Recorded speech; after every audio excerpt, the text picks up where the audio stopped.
Hotel में बैठकर इन लोगों ने क्या क्या किया है और ईवीएम में वोट को मैनेज किया गया है और इसलिए हार हुई। लेकिन 50,000 से ऊपर से जीतने वाला भाई वीरेंद्र था, वो 20,000 से जीता। 30,000 वोट का जोड़ी हुआ है। ऐसा सामान्य ढंग से हो ही नहीं सकता, कहीं न कहीं कुछ गड़बड़ी है। उस गड़बड़ी के बारे में साक्ष्यों को लेकर हम लोग इकट्ठा करेंगे, फिर उस पर यदि कोई लीगल एक्शन होता है उस पर हम बात करेंगे। समीक्षा, गहन समीक्षा हुई, ईवीएम का खेल सामने आया, जादू सामने आया, खेला हो गया, धन तंत्र का प्रयोग हुआ, खुल करके पैसा बांटा गया, खुल करके प्रशासन जो है शासन तंत्र नंगा नाच किया, हमारे वर्कर को जगह जगह प्रताड़ित किया गया, थाना पर बैठाया गया, गिरफ्तार किया गया, डिटेन किया गया और रात में खुलेआम पैसा बांटा गया। नमस्कार, मैं संजय कुमार, आप देख रहे हैं आज का भारत लाइव न्यूज। आपने अभी वीडियो देख लिए हैं। ये महागठबंधन के नेता हैं, कोई आरजेडी के, कोई कांग्रेस के हैं। इनके कहने के मुताबिक वोट चोरी हुआ ईवीएम से, कुछ एसआईआर से। इनके पास पूरा प्रूफ है, जैसा कि बोल रहे हैं। अगर प्रूफ नहीं है तब भी 1 घंटा की एक्सरसाइज है टोटल।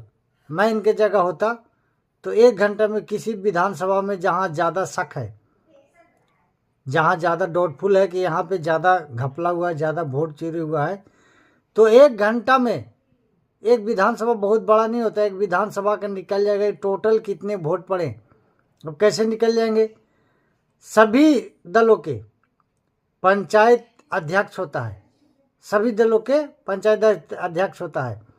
अब सभी बूथों पे एक पोलिंग एजेंट होता है, बीएलओ जिसको बोलते हैं, बूथ लेवल एजेंट, जिनको हर पार्टी के लोग जब वहाँ वोटर लिस्ट लेके बैठता है, जिस दिन वोटिंग होना होता है 1,000-2,000 पैसा दे के बैठाते हैं। वो उस दिन का मजदूरी होता है, वो सभी दल देते हैं, कोई भी दल हो, छोटा दल बड़ा दल, अपने जेब के हिसाब से।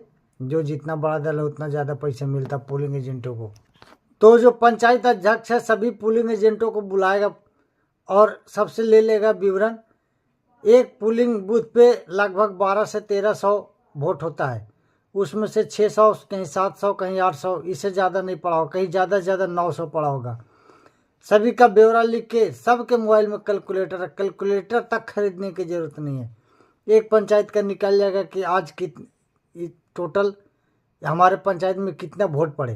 किसी दल का नहीं देखना है किस दल के पड़े, उन्होंने सब टिक कर रखा अपना अपना। जो जब सील होता है तो बताया जाता है कि कितना वोट पड़ा, सबके पास नोट होगा।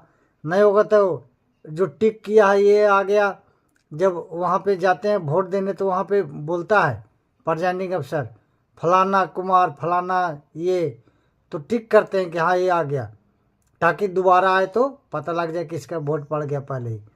तो उस हिसाब से टिक रहता है, तो उसे गिनती भी कर सकता है, कोई ज़्यादा टाइम नहीं लगता है। सबका जोड़ के और इसी तरह ब्लॉक में एक बैठ के सारे पंचायतों को बुला के टोटल मिला देगा। टोटल 1 घंटा में जोड़ने में कोई ज़्यादा दिक्कत नहीं होता है। कैलकुलेटर लेके बैठेगा, धड़ाधड़ जोड़ देगा कितना टोटल वोट पड़ा इस विधानसभा में। टोटल मिला लेगा कि इस विधानसभा में कितना वोट पड़ा, और काउंटिंग वाला इनके पास भी हिसाब किताब है कि काउंटिंग में किस दल को कितना वोट आया। आपने टोटल अपना हिसाब मिला लिया कि टोटल वोट कितने पड़े इस विधानसभा में, और काउंटिंग वाले दिन कितने वोट निकले, किस पार्टी को, आरजेडी को कितना निकला, बीजेपी को कितना निकला, निर्दलीय को कितना निकला, या जहां जेडीयू का खड़ा है तो जेडीयू का कितना निकला, कांग्रेस का कितना निकला, निर्दलीय का कितना निकला। टोटल मिला दो। अगर दोनों नहीं मिल रहा है, टैली नहीं हो रहा है, लेके थर्ड एम्पायर के पास जाइए भाई साहब। थर्ड एम्पायर समझ रहे हैं? आप क्रिकेट खेलते हैं तो एम्पायर पर डाउट होता है, या एम्पायर डाउटफुल होता है तो खुद थर्ड एम्पायर ले लेता है। फिर भी अगर वो नहीं ले रहा, आउट दे दिया, तो आप रिव्यू ले सकते हैं। क्रिकेट सब जानते हैं क्रिकेट के बारे में। वैसे ही हमारा सुप्रीम कोर्ट है। अगर आपको लग रहा है इस वीडियो के अनुसार कि इनके पास वोट चोरी का है प्रूफ, जैसे मैं बताऊँ फार्मूला है, कीजिए और सुप्रीम कोर्ट जाइए और चुनाव आयोग के माथे पे मारिए कि ये लो सबूत है। सुप्रीम कोर्ट इनको हिला के रख देगा। लेकिन सिर्फ कैमरा पे आके, एक मैं चैनल देख रहा था तो उसमें एक पत्रकार हैं, बहुत अच्छे बात बोल रहे थे कि शिकार करने के बाद और राजनीतिक हारने के बाद बहुत झूठ बोला जाता है। शिकार करने जो करके आता है, अभी तो शिकार करने कोई नहीं जाता, पहले जो राजा महाराजा या कोई भी शिकारी जाता था, शिकार करके आता था तो बोलता है ऐसे हमने ऐसे मारा, तीर ऐसे भाला मारा, ऐसे गड़ासा मारा वगैरह वगैरह। वैसे राजनीतिक में है, कोई हार जाता है तो बोलता है कि अरे हमारा तो पूरा वोट में था, हम तो पूरा वोट हमारा ही था, लेकिन पता नहीं कैसे गड़बड़ा गया। कोई भी प्रत्याशी कभी भी गांव में छोटा मोटा भी मैच होता है तो रेफरी को ही दोष दे देते हैं, बोला रे रेफरी तो मिलवली था, मिला हुआ था उधर। इसी तरह से ये वोट वाले हैं, वोट हारने के बाद भी बहुत लोग झूठ बोलते हैं। अगर आपके बात में थोड़ा सा भी सच्चाई है तो इस तरीके से कैलकुलेट कीजिए जो मैं बताया, और जाके टैली कीजिए, जाके चुनाव आयुक्त के खिलाफ जाके कोर्ट में अर्जी दीजिए। बिल्कुल दूध का दूध, पानी का पानी हो जाएगा।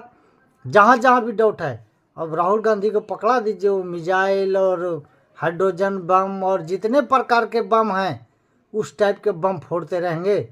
और भाजपा है, जेडीयू है, मुझे तो हैरानी होता है, कई न्यूज़ चैनल ऐसे हैं, खास करके यूट्यूबर, थंबनेल देखता हूँ तो मुझे चक्कर आ जाता है। गिर गया मोदी सरकार, गिरने वाला है नीतीश सरकार, नीतीश सरकार की हवा टाइट। अभी सरकार बनी नहीं है, उसको गिरा दे रहे हैं।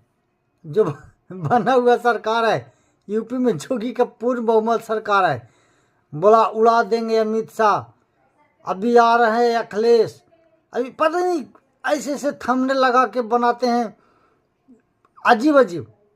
और कुछ लोग उसी को देख के खुश हैं, उनको कान को अच्छा लगता है। पूरा झूठ, ये गिर गया, वो पड़ा गया, पता नहीं क्या गिर गया क्या पड़ गया, डेली का यही ड्रामा है। सुबह सरकार गिरा देते हैं, शाम को ऑटोमेटिक बन जाता है, और इनके बस में तो कुछ है नहीं। चलिए आज के वीडियो में इतना ही। आपका अच्छा लगे तो लाइक कीजिए, शेयर कीजिए, सब्सक्राइब कीजिए, कमेंट कीजिए। नमस्कार, धन्यवाद।